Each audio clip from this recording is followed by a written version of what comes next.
periode kita menentukan 1 sendok teh garam itu berapa kira-kira, 1 sendok teh gula itu berapa, dan 1 sendok teh vermipan itu berapa. Itu kita tentukan di awal periode. Di awal periode misalkan dianggap saja 1 sendok teh garam itu Rp1, 1 sendok teh gula itu Rp10, sedangkan 1 sendok teh vermipan Rp3. Itu kita menentukan di awal periode. Tentu penentuannya itu nggak boleh asal. Ya ada perhitungannya juga, dan ada patokan dari 1 kilo. Kira-kira 1 kilo segini, oh berarti kalau ini segini gitu. Nah, di akhir periode nanti, di situ kita lihat akumulasi dan pencatatan overhead pabrik aktual. Di situ nanti kita lihat kita menggunakan selama satu periode itu kita telah menggunakan berapa sendok teh garam sih totalnya, berapa sendok teh gula sih, atau berapa sendok teh vermipan sih yang kita gunakan selama satu periode. Itu harus tetap kita catat. Kemudian di situ kita lihat antara awal periode dan di akhir periode, apakah di situ kita terlalu tinggi dalam menentukan tarif? Apakah justru kita terlalu rendah? Kok pada akhirnya ternyata harganya, misalkan gini, harga gulanya itu berfluktuatif. Harga gulanya naik turun nggak karuan. Atau justru malah naik terus nggak pernah turun harga gula. Nah, di situ berarti kita lihat, lah kok malah aku dulu mematok harga gula per 1 sendok teh itu Rp10, ketika di akhir periode aku malah rugi. Karena kok malah Rp10 di akhir periode itu nggak cukup. Karena kalau tak hitung-hitung seharusnya aku sekarang ini membandrol Rp15 loh, bukan Rp10, berarti aku rugi dong. Nah, di situ nanti baru ada evaluasi. Nah, evaluasi di akhir periode inilah yang akan dijadikan patokan sebagai tarif di periode berikutnya. Jadi kalau misalkan sekarang merupakan awal periode, saya mematok harga gula Rp10 per sendok teh. Kemudian di akhir periode setelah saya hitung, lah kok ternyata aku kemurahan gitu, atau oh kok malah aku kemahalan gitu. Berarti nanti di periode berikutnya, di awal periode berikutnya harus ada adjustment, harus ada penyesuaian baru terhadap tarif baru per 1 sendok teh gula gitu. Jadi di situ nanti ada masa evaluasinya dari akhir periode menuju periode yang baru. Tarif yang aku tentukan tadi itu ketinggian atau enggak sih, atau malah terlalu rendah atau enggak sih, seperti itu. Nah, selama antara jeda awal dan akhir di situ adalah masa pengaplikasian tarif overhead itu tadi.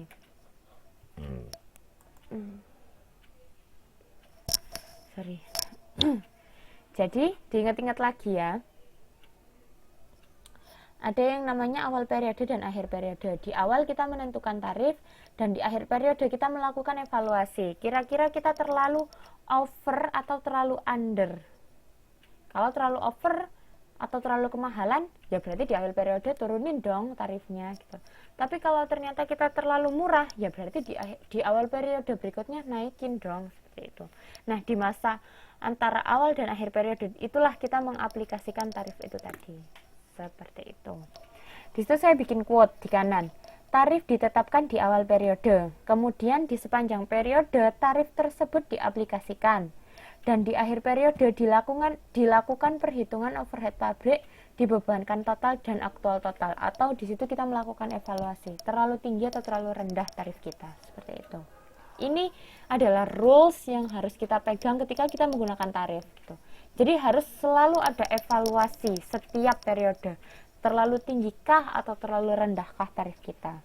Seperti itu. Berbeda dengan aktual yang tadi kan.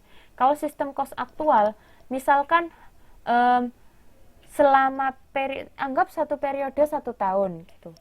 Di bulan pertama harga gulanya 5.000 per kilo, kemudian di bulan kedua jadi 10.000, bulan ketiga jadi 8.000, bulan keempat jadi, pokoknya harganya bervariasi.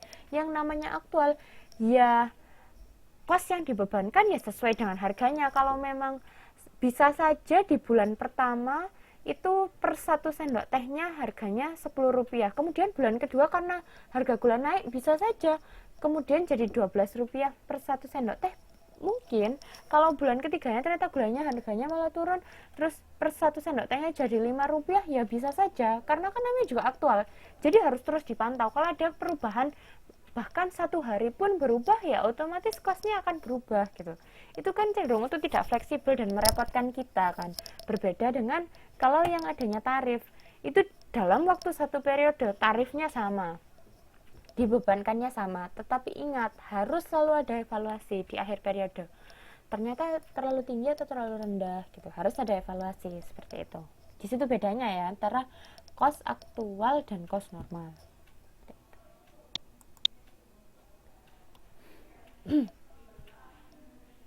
Nah, di situ saya mau bahas tentang tingkat aktivitas estimasian.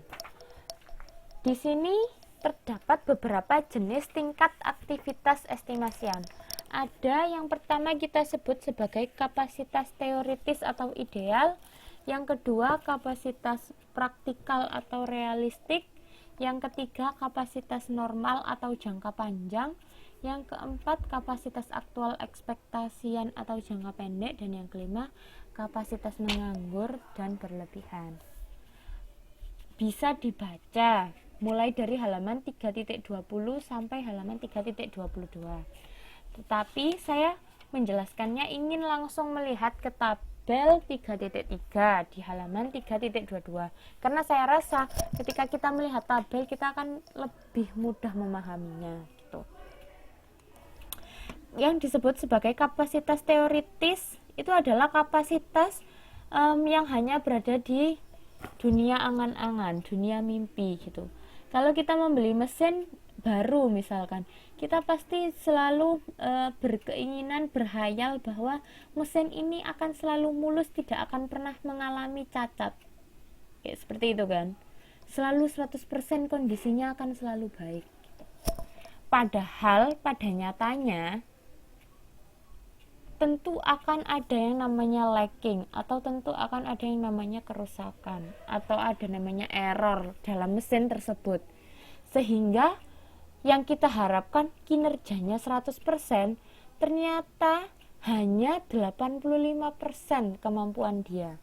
Dan itulah yang dimaksud dengan kapasitas praktikal. Jadi kalau kapasitas teoritis itu adalah 100%, di mana kita memiliki teori bahwa kalau barang baru mestinya nggak akan rusak gitu. Kita berekspektasi 100% akan baik-baik saja. Padahal nyatanya setelah digunakan bekerja hanya pada level 85% itu udah yang paling maksimal. Itulah yang optimumnya itu di level 85%. Itulah yang dimaksud dengan kapasitas praktikal. Sedangkan untuk kapasitas aktual ekspektasian itu adalah kapasitas yang memang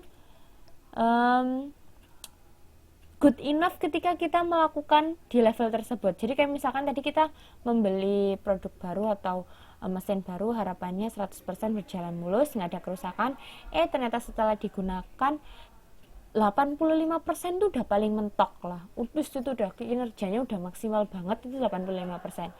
Tapi yang paling optimum, yang paling oke buat mesin itu ketika digunakan, maksudnya kalau digunakan terlalu tinggi, digunakan lebih dari level itu malah rusak, ya itu merupakan yang disebut dengan aktual ekspektasian. Jadi sebenarnya mesin itu hanyalah 80% gitu, tapi dia bisa bekerja sampai 85%, tapi dia akan optimum di level 80%.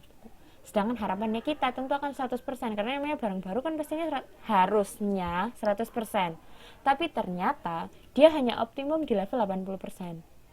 Tapi dia masih oke lah bekerja di 85%. Ketika lebih dari 85% dia malah rusak karena terlalu diforsir penggunaannya. Jadi tolong dibedakan ya antara teoritis, praktikal, dan aktual ekspektasian. Kalau yang aktual ekspektasian itu adalah oke, kerja di level segitu itu akan memberikan hasil yang baik, tapi mentok-mentok dia 85%, yaitu kapasitas praktikal. Kalau lebih dari itu malah bikin rusak karena dia terlalu diforsir penggunaannya. Dan kapasitas teoritis hanyalah kapasitas yang mungkin mesin yang hanya dibuat oleh Tuhan.